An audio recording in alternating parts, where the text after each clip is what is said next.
Kings of War 2nd Edition, 2250 points. This is Forces of the Abyss versus Ogres. It is round 5 of the league, A Call to Arms 2. I am a casually competitive gamer, and I make concise battle reports that focus on tactical takeaways to improve our game.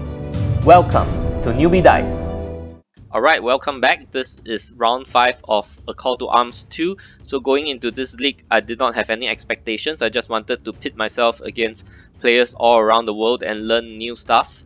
And coming to round 5, I'm on the 3rd position by score. And I was pretty excited to do well for myself and for Asia and Singapore. So I really wanted to do well in this final round. I have counted the points. If I won, I'll probably be in 3rd position or 2nd position if I won by a large margin. So if I lost, I will probably be 4th, 5th, 6th, who knows, it might be very low. So I really want to win this one. And here's the list between me and my opponent. And I'm playing Forces of the Abyss again. I played the same list in the last round. And the opponent is playing Ogres, and it's a Warlock spam Ogres. So he has 2 normal Warlocks and Normal Garok for a total of 3 types of Warlocks.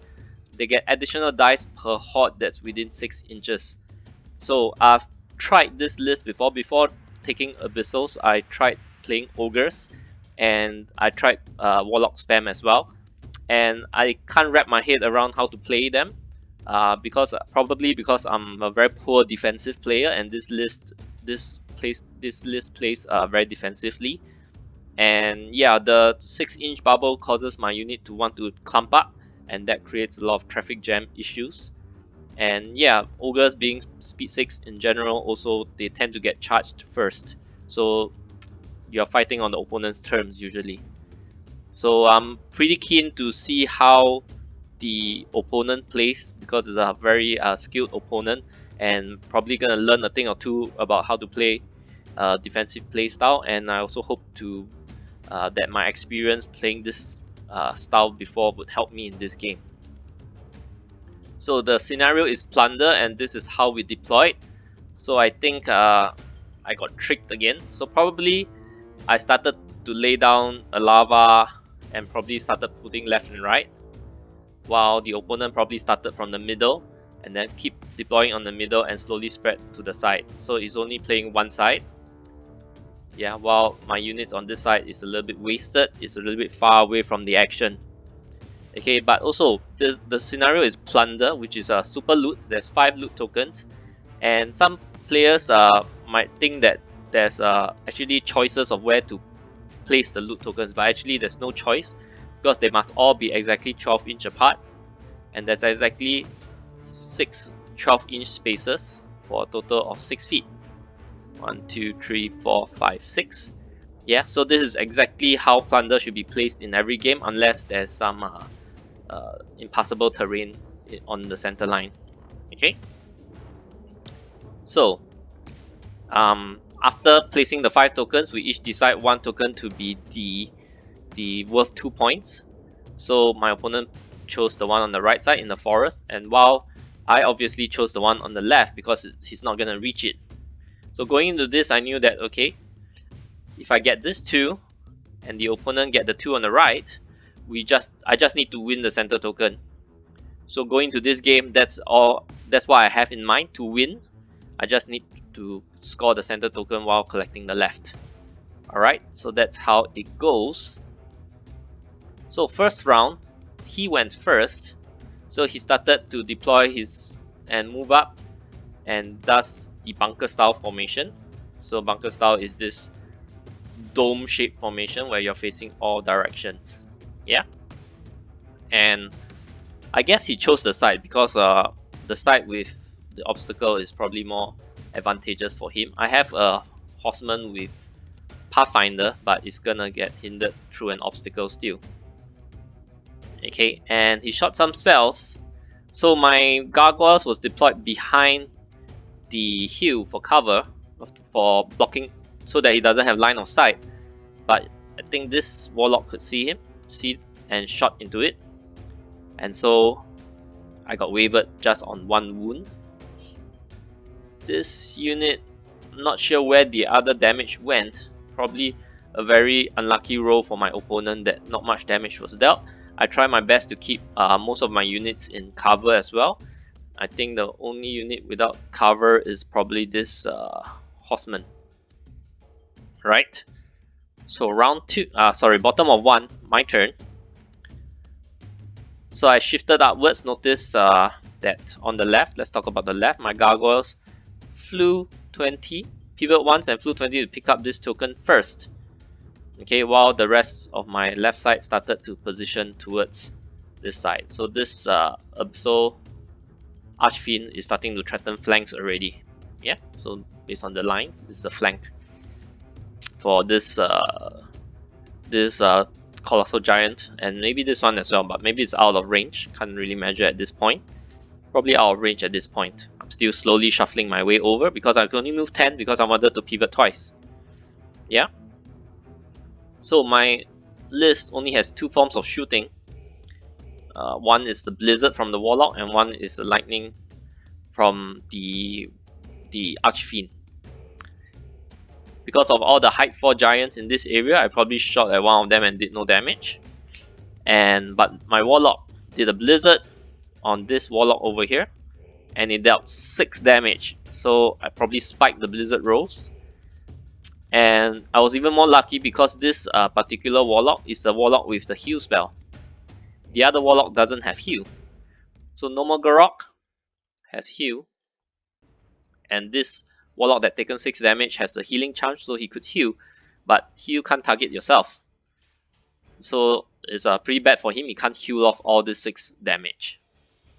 Okay, let's talk about the rest. I shuffled my units upwards, and my Lava decided to stay in this this difficult terrain so that anyone charging will get hindered. And so let's talk about the right side.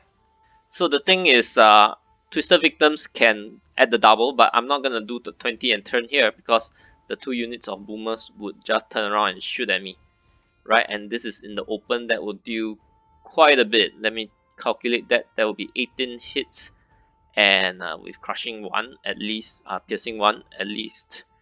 Wow, 12 wounds. So that would kill me straight out.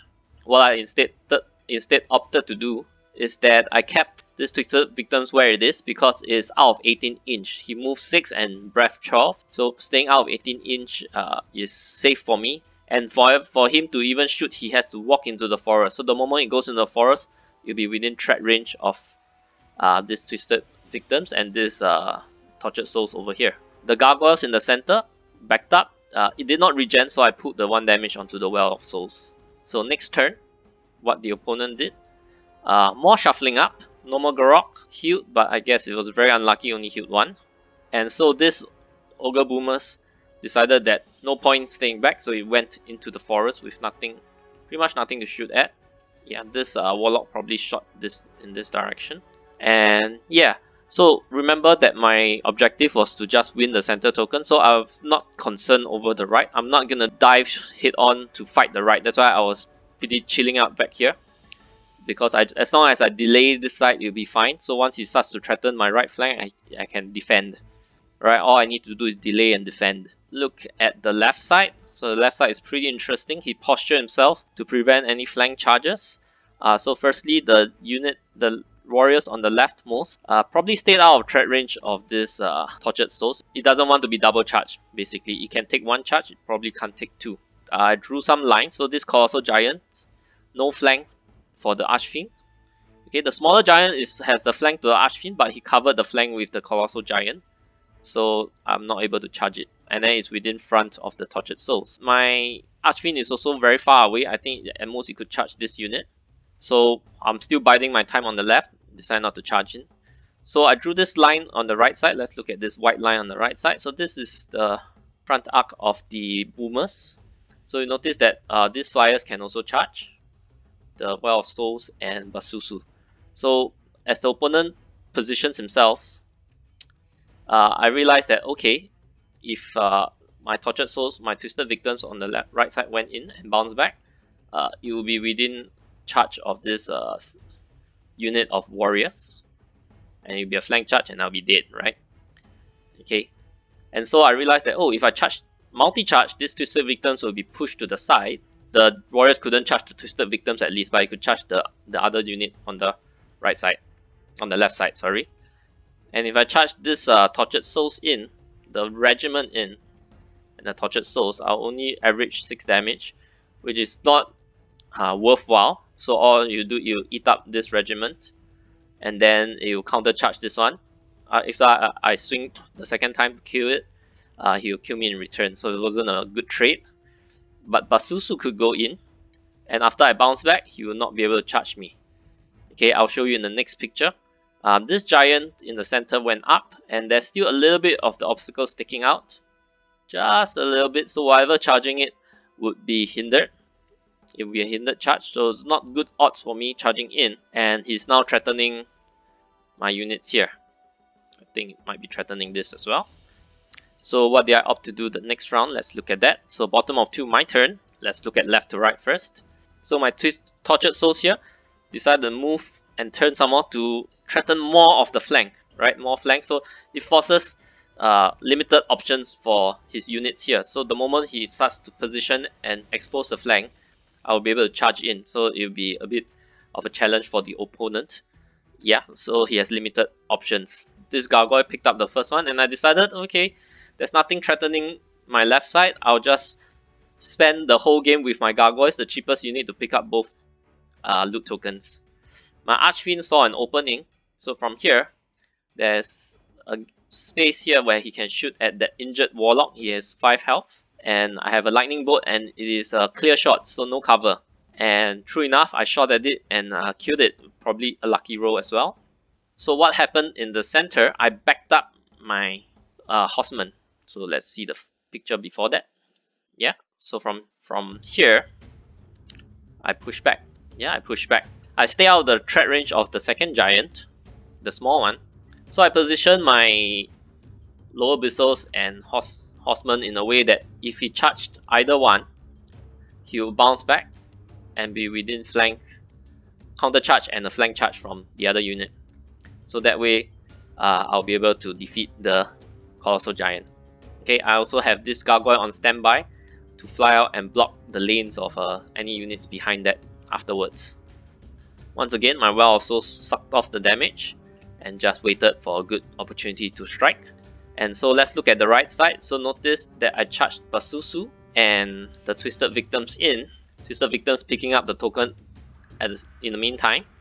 And notice that after they bounce back, they're out of charge range of the warrior unit that was meant to protect them. Also very lucky, I dealt 8 damage and wavered the boomers, so it can't counter charge and deal some damage on reprisal. And yeah, I dealt exactly average for this Twisted Victims is 18, hits on 5, so 6 hits, wounds on 3, so 4 wounds. Basusu hits on 4, 8 attacks becomes 4. And with Vicious, that should deal 4 wounds because it wounds on 2. Yeah, so I dealt exactly average, which is not something you should always count on. Yeah, because average happens 50% of the time, right? So you should gauge to deal slightly less than average because that will happen much more often. Yeah, but I dealt exactly average, and I dealt the exactly average 7 to waver it because it's 15, 17. Oh yes, so looking at this picture, this blue box is if my Twisted Victim has charged on its own and bounced back, you can see with the white line, it will be within flank charge of the warrior unit. So next, let's talk about left to right again. So you notice these 3 units positioned in an exact straight line to prevent any flank charges from this Tortured Souls unit. So this is probably in the front. Yeah, so nothing good to charge in at. Now the opponent, this giant, Colossal Giant in the center, decided not to go for here because it's a trap for him, right? So instead, he went for the lava, which was not what I expected because if you notice, I think my horsemen were out of charge of this, so I have no reprisal against it on the flank. I could probably charge one of these units in. I can't charge both because this lava is so wide. If they charge from left and right, it couldn't fit all in the front. Okay, so I can only charge one of it, and I'm not gonna kill the Colossal Giant. So that was probably a mistake on my part. I probably should have backed up the lava a little bit so that my horseman could flank charge if he charged out. So he dealt 2 damage, this unit of warriors. Decided to move up in a way that if he gets combo charge, the left unit would hit the obstacle and the right unit would hit the bit of forest over here. Okay, so that's what he's trying to position to do. I think it's also getting out of the way so that this boomer unit behind could move up and just barely within the front arc do a breath onto this unit of tortured souls. And you can see it dealt 5 damage. This unit of boomers were wavered, so it just stood on the spot. Probably received some healing from Nomagarok. I think that's all for this turn. So in return, without a good site to flank charge, my tortured souls decide not to go in. So every round, it just gets further and further in, so that it can threaten more of the right side of his army. Since the left side is not letting me charge, so I'll just keep pushing inwards so that I keep threatening. Now I'm threatening quite a lot of things. The backs of all these warlocks. I'm not sure if I'm within range of this boomers yet, maybe not. Now let's talk about this colossal giant. I decided that, hey, I can't kill him off, but in return he can't do much as well. All he can do is charge my lava over and over again. So I decided that's not too bad. So I just decided to ignore it. My lava charged it back, dealing 1 damage, but it's fine. So this would be a eternal battle if he decides to keep fighting. Instead, what I did was I charged 3 units. So there was a warrior here, right? I will suffer hindered charge from the obstacle on the left and the forest on the right. So I decided to charge 3 units in, which is this Abyssal Horseman, which is hindered by the obstacle, the Well of Souls, which is unhindered, and the Tortured Souls, which is hindered by the forest. And I decided to add Basusu in as well, just to deal that little bit more damage. I really wanted to kill it because if I kill it, I will have a very advantageous positioning, because sometimes when you multi-charge, after that you have a very terrible time reforming. But this spot is quite nice for me because there's only these 2 units, which is the boomers on the sides, while this boomer is busy. So there's only 1 unit of boomers that's threatening this side, and I will be able to position advantageously. So I really wanted to kill it, so I committed 4 units into it.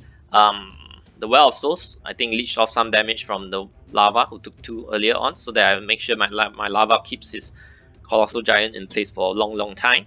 So after charging, my Abyssal Horseman decides to turn and threaten all these units over here.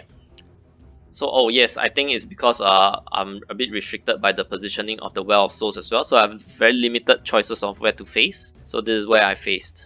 I'm only left with these Twisted Victims to charge into the boomers that was earlier wavered. But I only dealt back to 8 damage. And I think I didn't route it, or I didn't even waver it.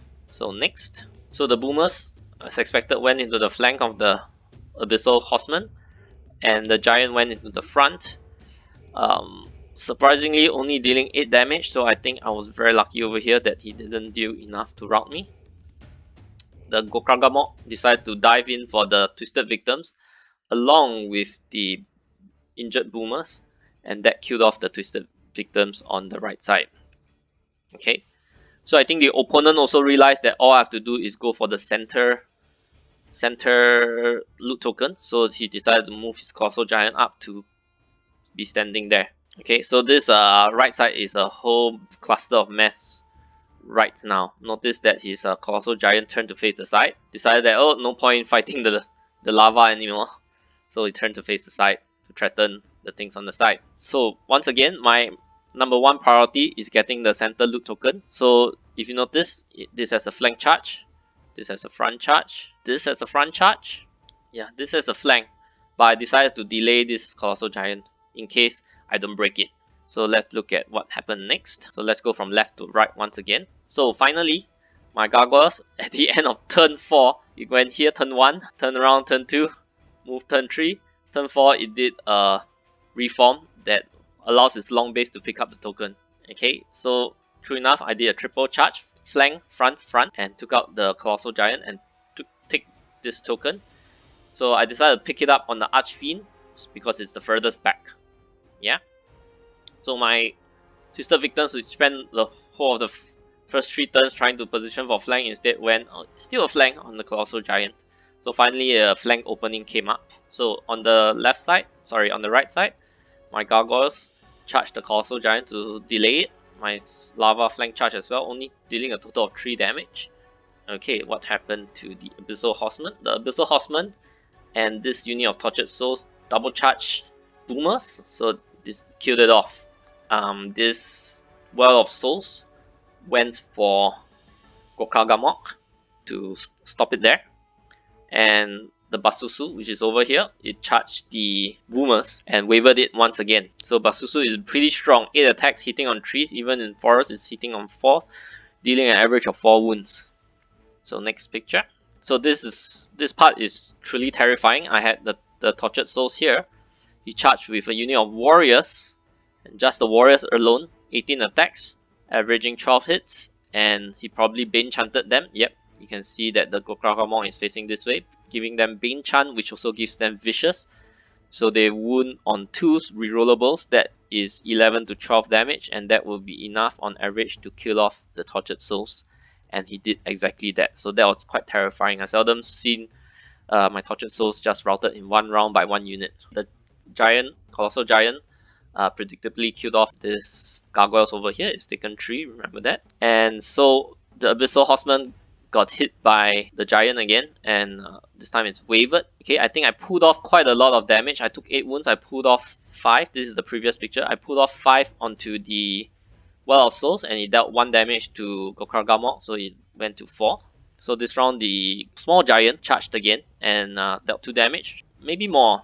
Maybe there are tokens below I couldn't see, but he wavered it. But no worries, I have Fury, so that's not too bad. KOW005 swung back at this Well of Souls, dealing 13, so needing 7 twice to route it, and failed to route. So 7 twice is less than 50%. And this boomers just stayed there because it was wavered. This warrior charged in to, I think, to ground the Tortured Souls. Bottom of 5. So I double charged the warriors in the middle and took it off.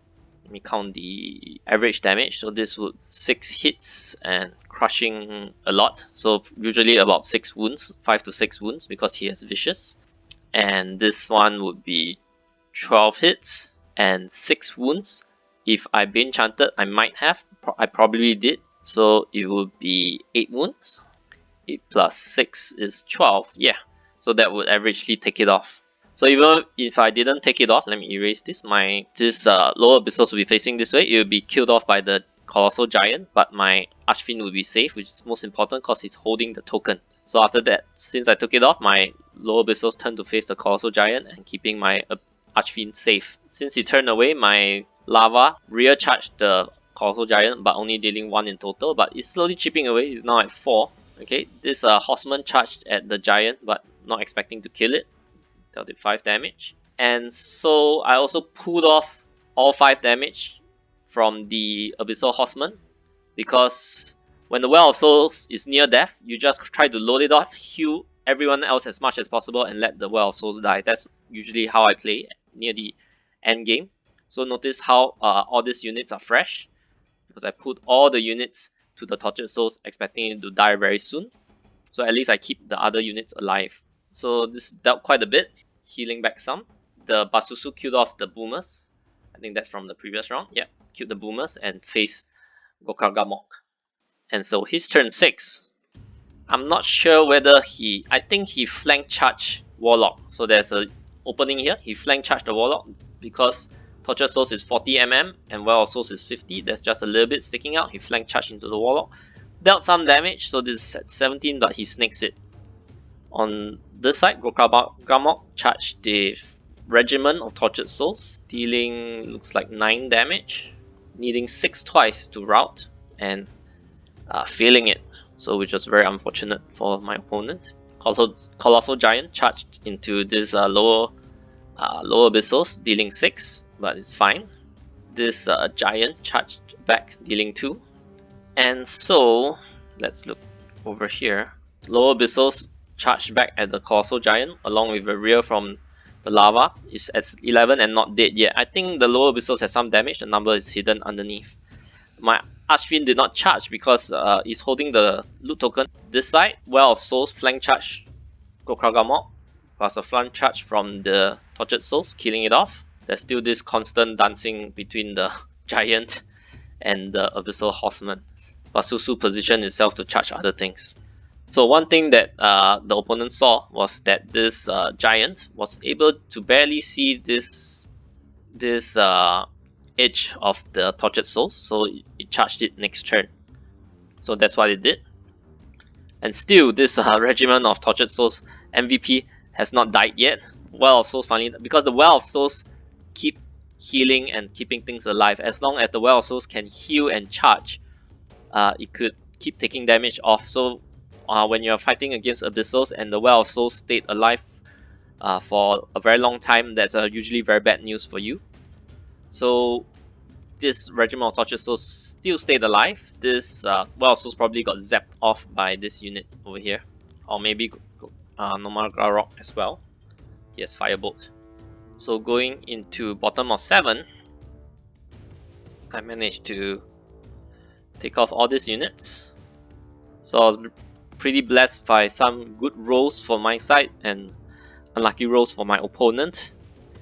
So takeaways. So keep positioning and wait for a good time to commit.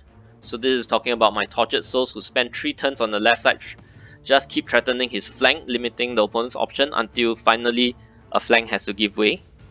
On the right side, I thankfully also found the opening for my Basusu and tortured souls, twisted victims to charge his boomers in the forest without a reprisal flank charge, right?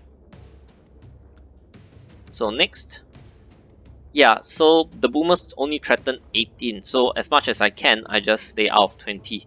I stay out of 18, especially since I threat 20. So I threaten the forest, so there's a forest over here, and the unit is behind the forest. He has to go into the forest to shoot, and I position in such a way once he goes into the forest, I'm gonna charge him. So that's one bad point about having only 18-inch threat range. So next, focus on the side you need to win. Like I said, the right side, that red loot counter worth 2 VPs. I don't need it because I just need the left red, the left and the center token, and that is enough to win the game. So I was biding my time on the right side, and I was not too focused on winning that side. I only waited until there was good opportunity to go in. So pull back when you need to, like when the Colossal Giant threatened me by having that obstacle sticking out. Right, I decided that nope, that's not a good time to go in, so I decided to back out and wait for a better opportunity, and I faced my low Abyssals and the Horseman in a way that I would flank charge whichever he charges. And like the Colossal Giant going into my lava, sometimes I could just ignore it. It was a opening for the opponent, but at the end I realized it doesn't have that big an impact on the game because now his Colossal Giant is out of position and he couldn't do much damage fighting against the lava. So reforming after multi-charge is always an issue, so do consider that. That's how my Abyssal Horseman got flanked charged by the boomers. So do consider all these issues. And that's it. I managed to end the tournament, the online league, at 2nd place, which was pretty lucky of me. And you notice that my Q points isn't very high. My Q points is actually less than the 3rd and 4th player. So not very bloody on my part, but managed to get a good result. So really thankful for this league and the exposure it has given me, and exposing to a lot of high level players and learn from their playstyle. And that's it. So this is the end of my Call to Arms 2 campaign, and hope you enjoyed this series of videos. If you like the videos, do like this video and subscribe for more Kings of War content, and I'll see you in the next video.